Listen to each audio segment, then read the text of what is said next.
లెక్క పెట్టుకుంటా అంటే తారీఖు చెప్పు 60,000 మందిని లైన్గా ఇదే సచివాలయం ముందల నిలబెట్టి ప్రతి తల లెక్క కట్టి 60,000 ఉద్యోగాలు ఇచ్చినట్టు నేను నిరూపిస్తా. చంద్రశేఖర్ రావు 10 ఏళ్లలో నువ్వు ఎన్ని ఇచ్చినావో ప్రజలకు ఒక్కసారి సమాధానం చెప్పు అని నేను అడుగుతున్నా.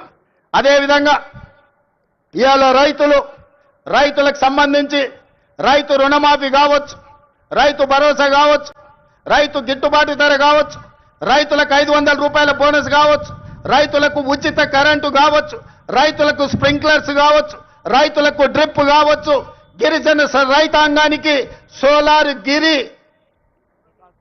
గిరి వికాసంలో సోలార్ పంపు సెట్లు కావచ్చు. దేని మీద నువ్వు చర్చ చేస్తావు? వీటన్నిటిని కలిపి ఈరోజు సివిల్ సప్లైస్ కార్పొరేషన్ నుంచి రైతులు పండించిన పంటను కొనుగోలు విషయంలో కావచ్చు 18 నెలల్లో 1,04,000 కోట్ల రూపాయలు కేవలం రైతుల మీదనే ఖర్చు పెట్టిన రైతు ప్రభుత్వం, రైతు రాజ్యం, రైతును రాజును చేసిన రాజ్యం మాది, వ్యవసాయాన్ని పండుగ చేసిన ప్రజా పాలన మాది. చర్చ చేయడానికి నువ్వు సిద్ధంగా ఉన్నవా చంద్రశేఖరరావు గారు అని నేను అడుగుతూ నీ వేదిక మీద నుంచి. మీరు కాళేశ్వరం ముసుగులో 1,00,000 కోట్ల రూపాయలు మీరు కొల్లగొడితే 18 నెలల 1,04,000 కోట్ల రూపాయలు రైతాంగానికి అందించి రైతులను ఆదుకున్న చరిత్ర మాది. వ్యవసాయం అంటే 10 మందికి సాయం, రైతును రాజును చేయాలి, వ్యవసాయాన్ని పండుగ చేయాలన్న ఒక ఉక్కు సంకల్పంతో ఎన్ని కష్టాలు వచ్చినా ఎంతమంది తిట్టినా తిట్లన్నిటిని ఓర్చుకొని ఇవాళ ఈ ప్రజా ప్రభుత్వాన్ని ముందుకు తీసుకెళ్తున్న మిత్రులారా, ఇవాళ మహిళల విషయంలో మీరు చూడండి, ఆర్టీసీలో ఉచిత ప్రయాణం కావచ్చు, ఆడబిడ్డలకు పెట్రోల్ బంకుల నిర్వహణ కావచ్చు, ఆడబిడ్డలకు సోలార్ బిజినెస్ కావచ్చు, అదానీ అంబానీలతో పోటీ పడే విధంగా ఇవాళ 1000 మెగావాట్ల సోలారు విద్యుత్ ఉత్పత్తి సామర్థ్యాన్ని విద్యుత్ శాఖతో ఒప్పందం చేపించి 1 కోటి మంది మహిళల్ని కోటీశ్వరులను చెయ్యాలని ఉక్కు సంకల్పంతో ఇవాళ మేము ముందుకు వెళ్తున్నాం.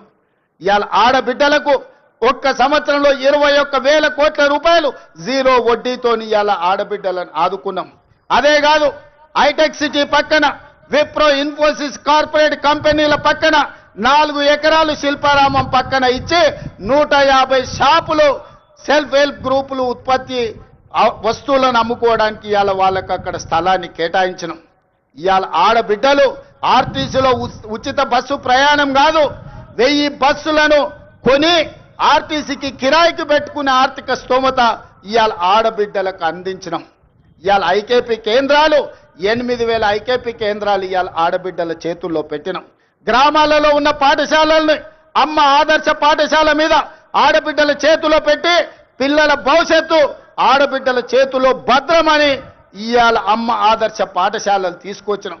ఇవాళ పాఠశాలల్లో పిల్లల బట్టలు ఒకనాడు కార్పొరేట్ కంపెనీలు కుట్టేటి, ఇవాళ వాటిని రద్దు చేసి ఆడబిడ్డలకే బట్టలు కుట్టే వ్యాపారాన్ని ఇవాళ ఆడబిడ్డలకే అందించినాం. ఇప్పుడు పాఠశాలల్లో తిను వస్తువులను, కూరగాయలను, పాలు, పండ్లు అన్ని సరఫరా ఒకప్పుడు వ్యాపారాలు కార్పొరేట్ సంస్థలు చేస్తుంటే వాటన్నిటిని రద్దు చేసి స్వయం సహాయక సంఘాలకు అందించి ఇవాళ ఆడబిడ్డల చేతుల్లో పిల్లల భవిష్యత్తు భద్రంగా ఉంటుంది అని ఇవాళ ఆడబిడ్డలకు అప్పచెప్పినాం. అందుకే మిత్రులారా, రైతులు కావచ్చు, మహిళలు కావచ్చు, నిరుద్యోగ యువకులు కావచ్చు, ఈ ప్రజా పాలనలో భద్రంగా ఉండాలి అని మేము ఈరోజు ప్రయత్నం చేస్తున్నాం.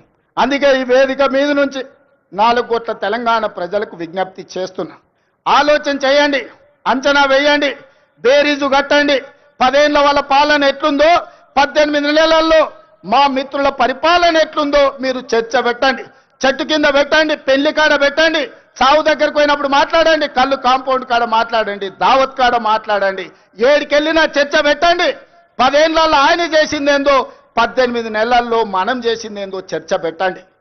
చంద్రశేఖరరావు గారు ఇవాళను కుట్రలు కుతంత్రాలతోని ఆనాడు కృష్ణా నది మీద కాంగ్రెస్ పార్టీ ఉమ్మడి రాష్ట్రంలో ప్రారంభించిన ప్రాజెక్టులు 10 ఏళ్లలో ఏ ఒక్కటి పూర్తి చేయలే. పాలమూరు రంగారెడ్డి ఎత్తిపోతల ఎడారిగా మారింది, కల్వకుర్తి ఆగిపోయింది, భీమా, నెట్టంపాడు, కోయిల్ సాగర్, ఎస్ఎల్బిసి, సీతారామ, అదే విధంగా దేవాదుల, సమ్మక్క సారలమ్మ, ప్రాణహిత చేవెళ్ళ ఏ ప్రాజెక్టులు చూసినా ఎక్కడి అక్కడనే పడ్డాయి. ప్రాణహిత చేవెళ్ళ పేరు మార్చి ఊరు మార్చి పేరు మార్చి అంచనాలు పెంచి 1,00,000 కోట్లు కొల్లగొట్టిన కాళేశ్వరం నువ్వు కట్టిన 3 ఏళ్లకే కూలేశ్వరం అయింది. 1,00,000 కోట్లు గంగలో కొట్టుకపోయినయ్యాలి. ఇవాళ గోదావరిలో కొట్టుకపోవడానికి కారణం నువ్వు కాదా? నీ అవినీతి కాదా? నీ కుటుంబం 1,000 కోట్ల రూపాయల దోపిడీకి పాల్పడి నాణ్యత లోపం వల్ల, ప్రణాళిక లోపం వల్ల మేడిగడ్డ అన్నారం సుందిల్ల కూలిపోయిన మాట వాస్తవం కాదా?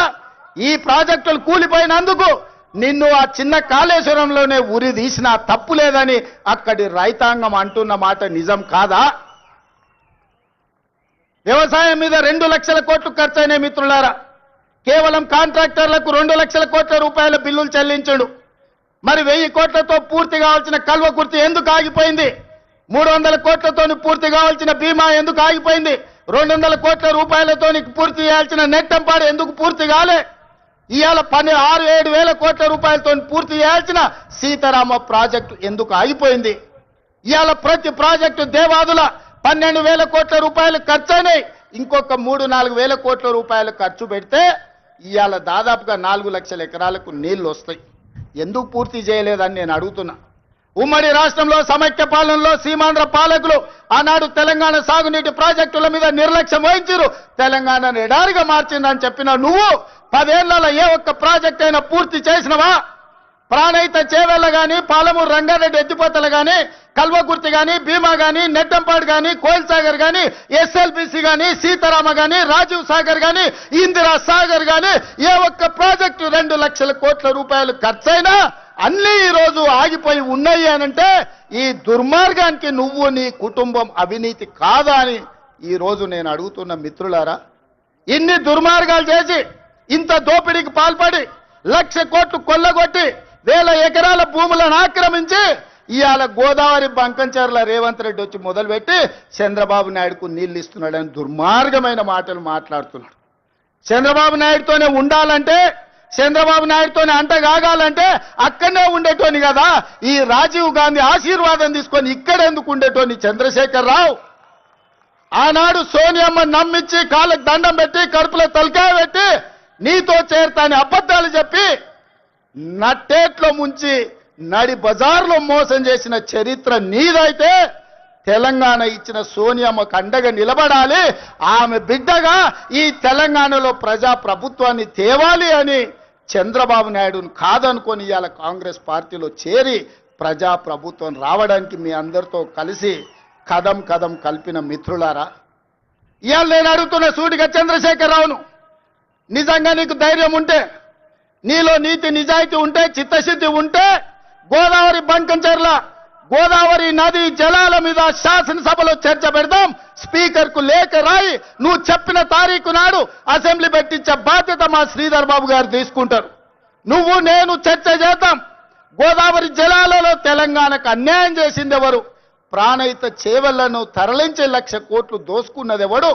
ఇవాళ గోదావరి బంకంచెర్లలో 3,000 టీఎంసీ సముద్రంలో పోతున్నాయి. రాయలసీమకు